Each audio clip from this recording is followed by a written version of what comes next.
فَذَبَحُوهَا وَمَا كَادُوا يَفْعَلُونَ، تو اسے ذبح کیا اور ذبح کرتے معلوم نہ ہوتے تھے۔ بنی اسرائیل کے مسلسل سوالات اور اپنی رسوائی کے اندیشے اور گائے کی بہت زیادہ قیمت سے یہ ظاہر ہوتا تھا کہ وہ ذبح کا ارادہ نہیں رکھتے، مگر جب ان کے سوالات کے جوابات دے دیے گئے تو انہیں ذبح ہی کرنا پڑا۔ الحمدللہ یہ 8واں رکوع مکمل ہوا۔ اس میں جہاں بہت ساری نصیحتیں ہیں، وہاں یہ نصیحت بھی ہے کہ جب ہم دین کا مسئلہ کسی سے پوچھیں تو سوالات اگر سمجھنے کے لیے ہوں تو اس میں تو کوئی حرج نہیں، لیکن بحث و مباحثے کے لیے سوالات کرنا اور اس کے لیے کرنا کہ ہمیں کوئی رعایت مل جائے، یہ کام تو بڑا مشکل لگ رہا ہے۔ تو اس طرح کے سوالات کرنے سے کام میں مزید مشکلات پیدا ہو جاتی ہیں۔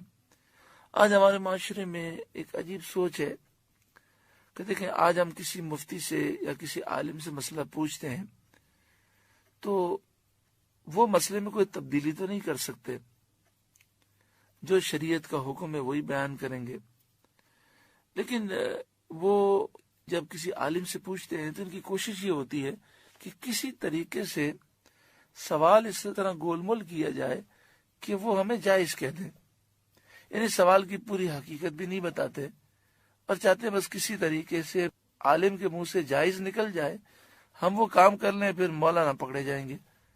حالانکہ مسئلہ یہ ہے، جب مسئلہ پوچھنے گئے ہیں تو سوال صحیح طور پر واضح کرنا چاہیے۔ مثلا مثال کے طور پر کوئی شخص آ کر کہے میں ایک کام کرتا ہوں، اس میں نفع بھی ہوتا ہے نقصان بھی ہوتا ہے، تو آپ بتائیے وہ کام کرنا کیسا ہے؟ تو ہر کوئی کہے گا بالکل جائز ہے۔ لیکن جب وہ یہ کہے گا کہ میں جوا کھیل رہا ہوں اور جوئے میں مجھے کبھی فائدہ بھی ہو جاتا ہے نقصان بھی ہو جاتا ہے، تو ہر عالم کہے گا یہ تو حرام ہے۔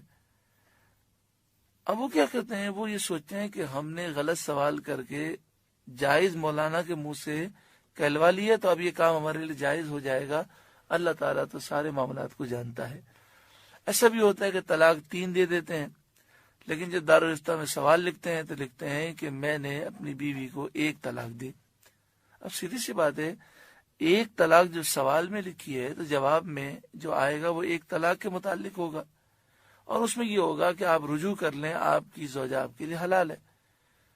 تو پھر کہتے ہیں جی مولانا صاحب نے رجوع کرنے کا حکم دیا اور حلال کہا ہے، لیکن ذرا سوچے تو صحیح کہ آپ نے 3 طلاقوں کی جگہ 1 لکھا ہے، سوال بدل دیا، اس سے مسئلہ دوسرا بیان ہوا، لیکن اللہ تعالیٰ تو سارے احوال کو جانتا ہے۔ اس طرح آپ اللہ کے غضب سے بچ نہیں سکتے۔ اللہ تبارک و تعالی ہر ایک کو عقل سلیم عطا فرمائے اور دین کی تابعداری نصیب فرمائے، اور اس 8ویں رکوع کے نور سے ہم سب کو روشن و منور فرمائے۔